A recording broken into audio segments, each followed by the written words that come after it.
You know, after seeing last night's performance that the Philadelphia 76ers put on against the Boston Celtics, one can't help but think Joel Embiid is the best player of his era. Like, sheer dominance, perfect display of power and finesse. He was unstoppable. And this is coming off of, you know, an injury. The two games that he's played, he's nearly the last game back, he had a double double, though they lost. This game, 33 points, 4 rebounds, 8 assists. Just look at him right here. Face up game, impeccable. Can't do anything with him. You want to get a bucket, you threw the ball down to Joel Embiid. Inside, outside, he was going to deliver for you. And on top of that, still a defensive anchor, still a defensive presence. And that's why I just can't help but think when I compare him to his contemporaries, people of his era, people of his generation, you're talking about the Giannis Antetokounmpos, the Nikola Jokic's, Anthony Davis, Luka Doncic, Shea, they're all within his era. Joel Embiid was drafted in 2014. So Shea and Luka are within 4 years of him. Not even half a decade, 4 years of them. So they're in his era.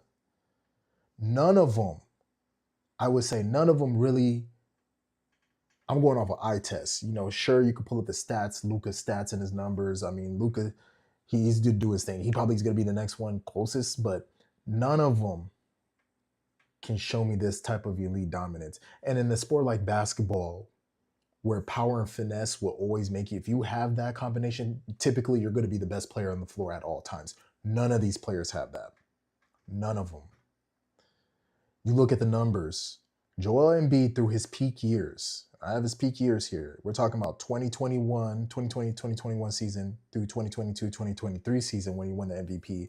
You know, top two in MVP voting all those 3 years. Average a double-double through them all. You know, the guy was averaging numbers of 31, 11, and 4 through those 3 years. And you could toss about like 2 blocks a game. Shooting over 50%. And then the free throws. This is the most important part. He's already a career average over 10 free throws a game, but he was getting about 12 free throws a game these years and shooting 84% of them. Hitting at a clip of 84%. People like Giannis, who Giannis is another dominant player, he wasn't giving you those type of free throw numbers like that. Yeah, he was getting to the line 10 times a game during his peak years, his dominance years of like 2020 through 2022. But he was a liability. The dude was below 70%, 68 to be exact. You couldn't give you 29 and 12. Great numbers. Great numbers on there in terms of scoring and defensive rebounding. But was he the rim protector? He came off the weak side and so forth, but was he the rim protector Joel Embiid was? Nah, not even. He had a motor. That was great. But he was still a liability. You couldn't keep him on the floor. You couldn't throw the ball down to Giannis and say, hey, go get us a bucket, take us home, help us win this game. No, you weren't going to do that with Giannis. This is why you needed Drew Holiday or Chris Middleton to step up for them, to be those closers. And the minute they couldn't close games, Milwaukee lost. They lost. Joel Embiid, when you watch this game against Philly, he was a closer. I mean, like, this guy, you threw the ball down to him, look at one dribble, two, pull up, boom, face-up game. He could back you down, score on the inside. We don't see that from Giannis. Now, here's a tough one. You look at Jokic. Now, Jokic, he's probably a bit closer to Embiid when we talk about best of his era. I mean, the man literally through his best years, and I think this is actually one of his best seasons. He averaged a triple-double. The season prior averaged a triple-double. And then you got to go all the way back to, like, you know, the back-to-back MVP years. I mean, he's had a great run. Jokic has had a great run. But here's the thing. Does he really get to the line? Does he put pressure on the defense in terms of, like, I need to score? He tries to pass his way out of trouble, which is okay. But when Jamal Murray isn't hitting, is he going to take you home? And the answer is no. And why do I say that? You look at the free throws. With his size at 7 feet, the mass that he has, he's a career 5 attempts a game. This has literally been the best season he has at 7. but he's hurting his team that way. If he's not putting pressure where it's like, I can't pass my way out of this, I'm going to need to get a bucket. You see what he's doing right now? He's struggling with Minnesota to close them out. And when he went up toe to toe against Embiid, we seen who was the better player. And the Olympics actually kind of reinforced that. Yes, quite as kept. Steve Kerr and Team USA knew they had no chance in beating Nikola Jokic and the Serbian national team without Joel Embiid, because he knew Joel Embiid was the equalizer for him. He knew he was the equalizer for Nikola Jokic, Joel Embiid.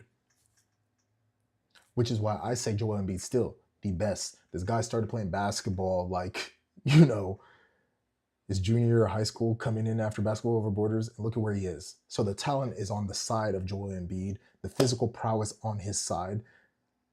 The shooting touch, he's a better three-point shooter than Jokic. That's for sure. The numbers show it. That's for sure. He's a better three-point shooter than him.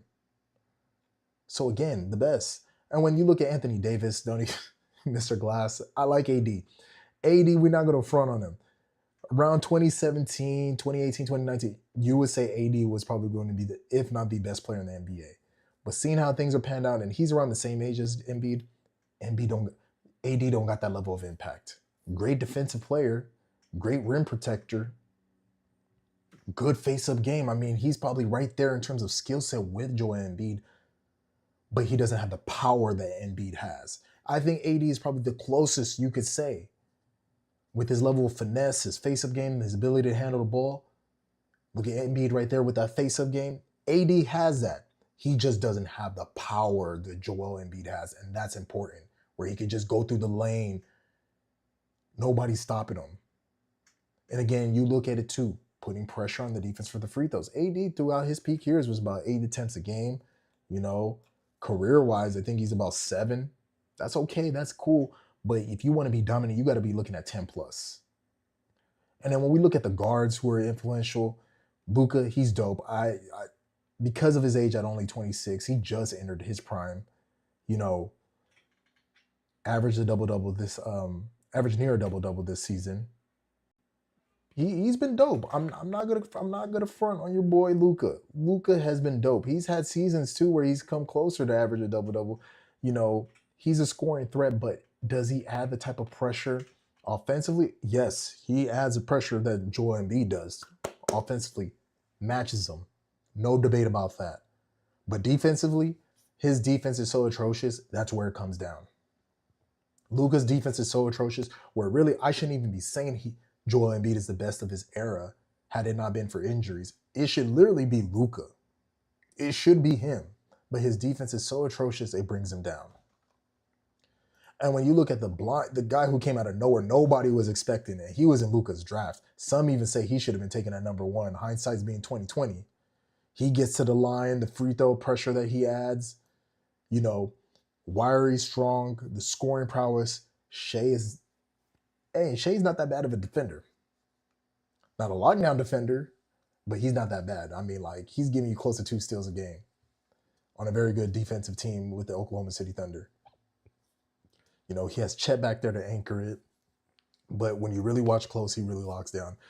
But the numbers that Shai's put it on, and he's produced a title, likely going to be back-to-back MVP winner.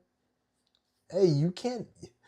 It makes it hard for me to argue about Joel, but the eye test, you got to go with the big man. There's only a few times I've selected a wing player over a big man, and those only 3 players I would say that I would do that. That's Michael Jordan, Kobe Bryant, and LeBron James. So only three perimeter players I choose over a big man. Other than that, I'm going big. And that big is Joel Embiid. Unstoppable. What I seen him do against the Celtic team, Jason Tatum, Jaylen Brown were both on the floor. They had nothing that they can do combined was stopping the level of impact Joel Embiid had. And if Joel Embiid never had the meniscus injury that he suffered, I think it was back 2022, if he never had that, I'm telling you, the run that you're seeing Giannis and Jokic in, you will be seeing that same level of run, if not even greater, from Joel Embiid. And he'd likely have an NBA title by now. Yes, he'll likely have an NBA title. Injuries took it. This is why. This is why it's so sad. You know, as great as he is, it's so sad that we're good at that injuries robbed us from seeing arguably top three, one of the greatest centers of all time, and Joel Embiid, and the greatest player of this era. You know, it, people are gonna call me crazy for it, and I don't blame them. I really don't blame them. But again, you have to think about this throughout the history of the NBA and basketball. The power player or the player with a combination of power and finesse, and there's not many players. I think the only player that could come to mind that you could think of like that was Shaq. Typically, are the best players in the world. And when Shaq wasn't considered the best player in the world, who was that player that was over him? One of the few guards that I mentioned, Michael Jordan. Take Michael Jordan out of the equation. Shaq is the best player in the league.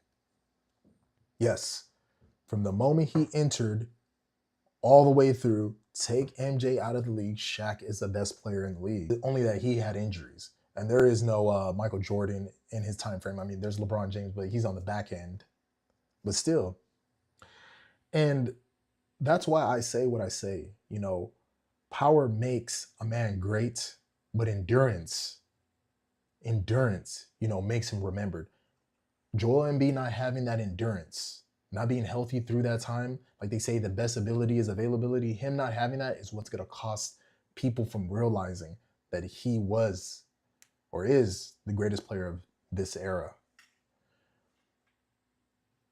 But definitely, I want to hear what y'all have to say. Like,